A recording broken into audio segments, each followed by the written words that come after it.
Hello everybody and welcome to this playthrough for Pro and Expert Division with various wins for the Maple Bay and the Hot Shots 9-hole cup. Before we take a closer look at the videos, make sure that you do hit the thumbs up button, also subscribe to the channel and turn on the notifications. For those of you that do want to take the next climb in their game, you go to patreon.com/golf-tommy or you scan the QR code that is here on the left side of the screen and you go and get one of our exclusive tour text guides and or the ultimate tournament guide for the best guides on the market. You can also follow the info box on the right hand side to get the club distance adjustment, elevation adjustment, also what ball and club type I suggest you to play with. Have in mind that also those are all suggestions and you don't have to follow it if you don't want to, but there's always a plan behind it. So let's go to hole number 1.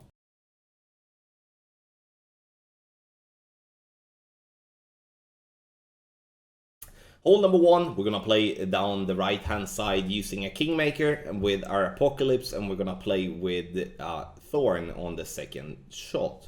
And you can see here now that the top spin that I'm using is going to be 6 bars, and I'm using 2 bars of right spin. The goal here is to be down the right side of the fairway, and that's why I'm not pushing it hard on the left to bounce over that bunker. But it's obviously up to you what drive you want to do here with this type of wind. The ball would then bounce on the fairway before the bunker. I'm using a little bit of right curl to push the ball more right, and especially to prevent myself from going into the bunker on the left if I do hit a great left. Bounces on the fairway, rolls down nicely, and now we are in a good position to play with our Thorn on the second shot. Because the Thorn here on the second shot, when we played this in the tournament recently, we had a very nice backspin shot here using all the backspin and 0.8 right spin. There is a nice little spot going behind the pin there, which is definitely something that I do feel is going to be the recommended play.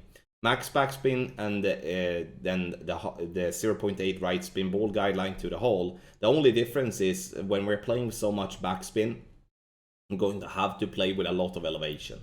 So here I'm playing medium distance with a 50% elevation, and that elevation could be different depending on what type of wind direction you have and how far or close you are towards the pin. But the idea we have here is to get past the pin, roll back, and obviously then drop it for an eagle. So in the end, we're getting a safe, nice, not safe, but we're getting a nice eagle to start with on hole 1.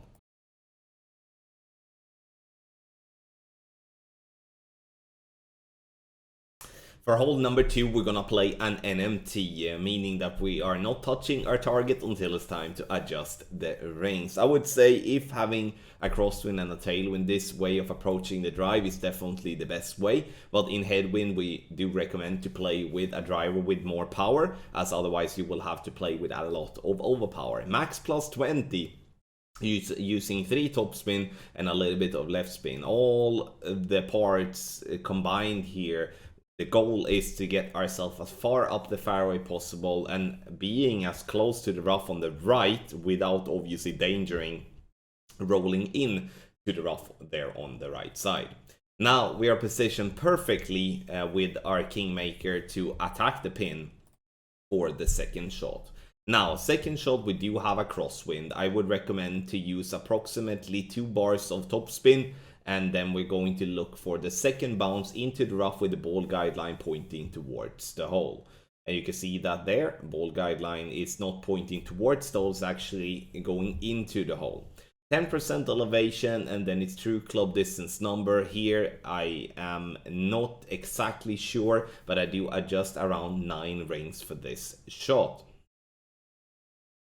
Center the ball and hit perfect, and a perfect ball here will give us a decent chance for an albatross here on hole number 2. I would say hole number 2 here is not going to be a must drop, but it's going to be a possibility, which is what we're looking for on hole 2. Even if you would be having a straight tailwind of tee, we recommend to not go over the water in the rough, because that will most likely end up to be a harder position to attack the pin than what would you have here, playing a shorter, simpler drive and then the sniper towards the pin on the second shot.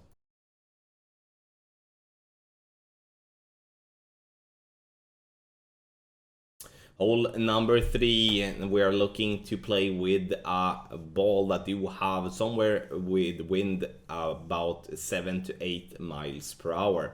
And this is going to be the Kingslayer for me, starting at the top of +3 with the blue ring by the rough line. Now we're going to apply spin, which is going to be 1 right spin and 3.5 bar of backspin. Maximum distance with a 20% over adjustment is what we're gonna do, and as we are pulling from a lower to a higher point, and we are going to fly a little bit longer than what the landing position shows.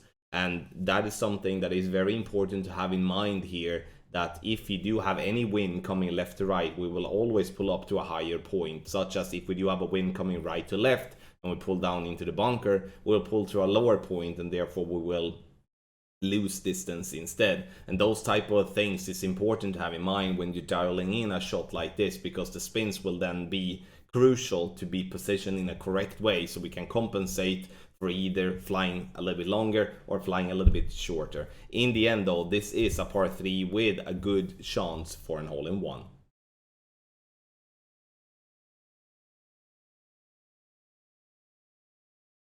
For hole number 4, if we do have any form of tailwind, we are going to send this one to get close to green.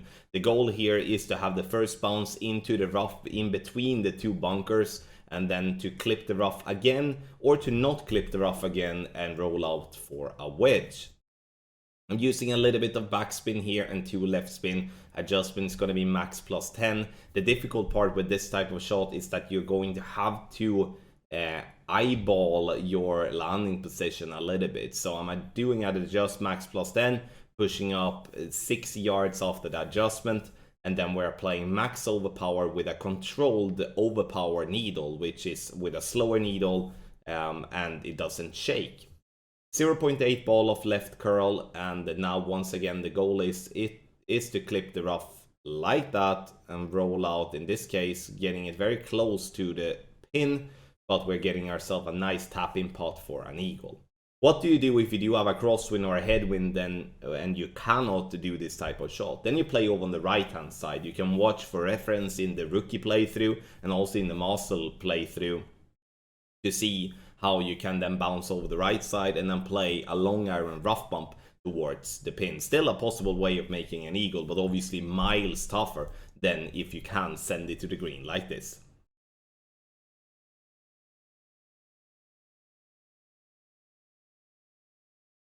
Hole number 5, and here we do have a headwind, and when we do have a headwind, we do want to use a club that gives us a lot of curl. And the reason we do want curl is due to the fact that we do want to push the ball over to the fairway island on the left. I'm using my Apocalypse here, starting at the top of +10. Adjustment is going to be max +10, power 4, as we're using a power 4 ball. Once we have adjusted, we push up to max, and then we will be applying all the curl we can to the left and with no overpower. If you would like to play with a power 3 ball here, you can do that too, such as a Kingmaker or a Titan even for that matter. The only difference would be that you would have to have a lot of overpower on your shot, because you would obviously be having less power than what we do have with this ball. If we do have a tailwind, we do recommend to play with a power 5 ball, trying to bounce with the first bounce on the fairway island over the rough and leave us a short iron towards the pin. Unfortunately, I do not have a video of that. I will have a video of that in the master playthrough, so make sure to, once that is out, to check that if you do want to see a reference. Now, when we are on the fairway pad there, we are going to play with the Guardian in this instance, and the reason I'm picking the Guardian is to make sure that even if we fall short on our drive, we're not getting the rollout like that we did, then we can still reach for the rough bump here. If we would make sure that we do get the rollout every single time, then we do have the sniper that we can play with. I decide to go directly at the pin here. There is a way of bouncing more in the rough and use the slope on the back of the green to fall back. There is a little bit of a funnel there, and something to have in mind if you do want to go that way. 10% elevation, 2 club distance numbers, and we're looking to, once again, we're looking to bounce into the rough, roll up onto the green, and we're getting this one to go yeah, very close to dead center for an albatross with a tough wind on a tough hole such as hole number 5.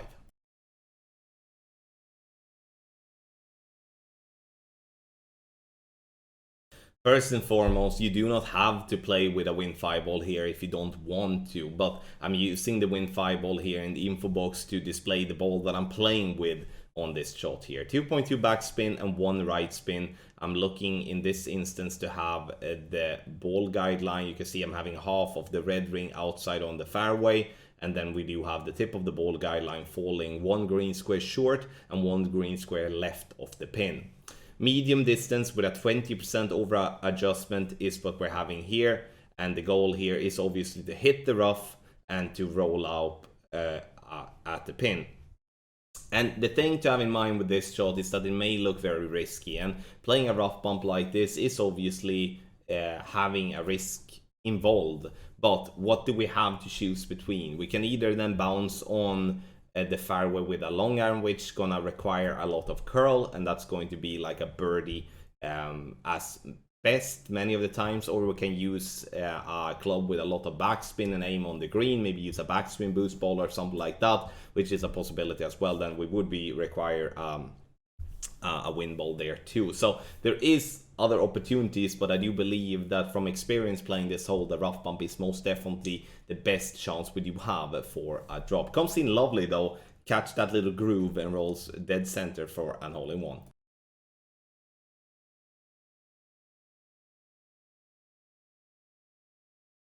Hole number 7, another very good chance for a drop in my opinion. I'm playing an MNT. I'm going to play on this little fairway island where the club is open up on. I'm using, in this case, 5.5 bar top spin and 3 left spin. Adjustment is going to be max plus 10. And once we have adjusted the max plus 10, we are most definitely then going to use some left curl, because we do want to prevent ourselves from rolling into the rough on the right hand side. You can see here I'm using half a ball of left curl in the end. If you do have a tailwind off tee here, meaning more tailwind than what you do have crosswind, there is a way of actually getting to green in 1, which is a recommended way on approaching, because you can see how the green slopes uphill there. So even if you come in a little bit hot, there is a big chance of the ball roll up and falls down, and then you have an easy putt, or just have a wedge or something like that, which is definitely going to be easier to drop than having a short iron from distance. Now, on the second shot, we're going to use all the right spin possible here, or at least that's what I would go based on having the bunker as far away from play possible. Even if I'm using 2 right spin here, I would think that 3 right spin would in general be better, especially if you have a tendency of hitting great rights and stuff like that. I do feel still that based on where we bounce, it's not going to be any problems, but it's easier to use all the spins here and just remove all the risk instead of just having a tiny risk, in my opinion. 10% elevation, true club distance number, and we're getting this one to drop dead center for an eagle on hole number 7. So once again, to summarize, if you do have a tailwind off tee that is more tailwind than crosswind, you can drive the green using a power 5 ball.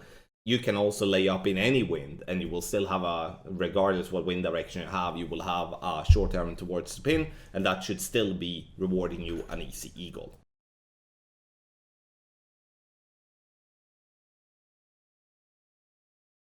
Hole number 8, in tailwind, we do recommend to use at least a wind 4 ball. This, as you will otherwise pull into min line, which is going to be a tricky part to do, because I would like to play with a sniper here at every single time. Because we do have the ball guideline, we can then aim also further and closer towards the end of the first fairway, which will allow us to not have that much wind effect on the second shot. The problem we have though is that this is a very elevated shot, and it's going to be a lot of compensation needed to be done. I'm playing this one 35% elevation. It's going to be all from medium distance club, and it's going to can be maximum distance club as well, depending on once again what wind direction you have off tee. Adjustment is done, and we are bouncing on the fairway up towards the green, and we're getting this one dead center for a lovely hole-in-one on hole number 8. So even if this is probably, I would say probably the toughest of the par 3s, looking at it, how it's designed, and also what elevation and stuff, it's actually a very good chance. If you just have a good line, you're finding a good line and a perfect ball with that very flat green, offers a good chance for a hole-in-one in my opinion.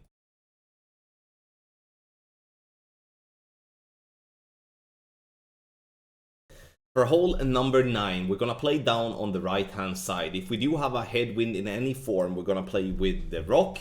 If we do have a crosswind or a tailwind, I would recommend to play with the quarterback instead. And we're gonna use all the side spin here with our kingmaker and using 4 bars of topspin. The goal here is to get the ball to be as far down the fairway possible, because that will allow us to attack the pin on the second shot in a positive way. Adjust no elevation, maximum distance number, and then we're gonna apply curl to the right, which is gonna be 1 to 1.5 ball, depending on what wind direction we do have.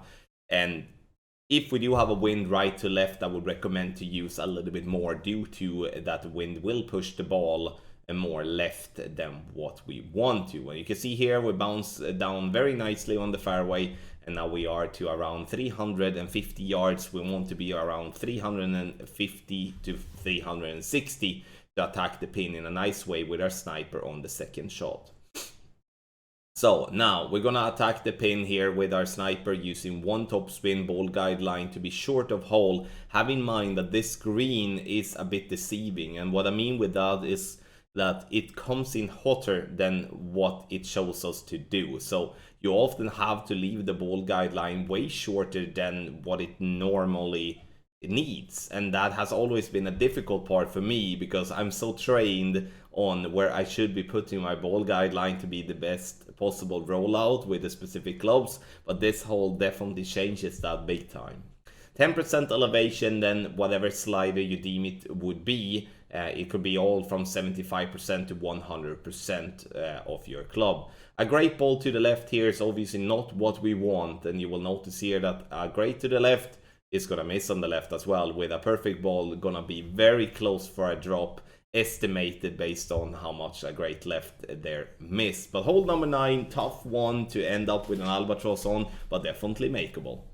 Thank you so much everybody for watching this playthrough for Pro and Expert Division with various wins for the Maple Bay and the Hot Shots 9-hole cup. I hope you enjoyed the video. Make sure to hit thumbs up if you did. If you are looking for 9-hole cup content or just guide content to improve your game in general, you go to patreon.com/golfclashtommy, or you scan the QR code that is here on the screen and improve your gameplay today for tour play and or tournament play. Thank you so much everybody for watching, and a massive good luck in your Golf Clash game.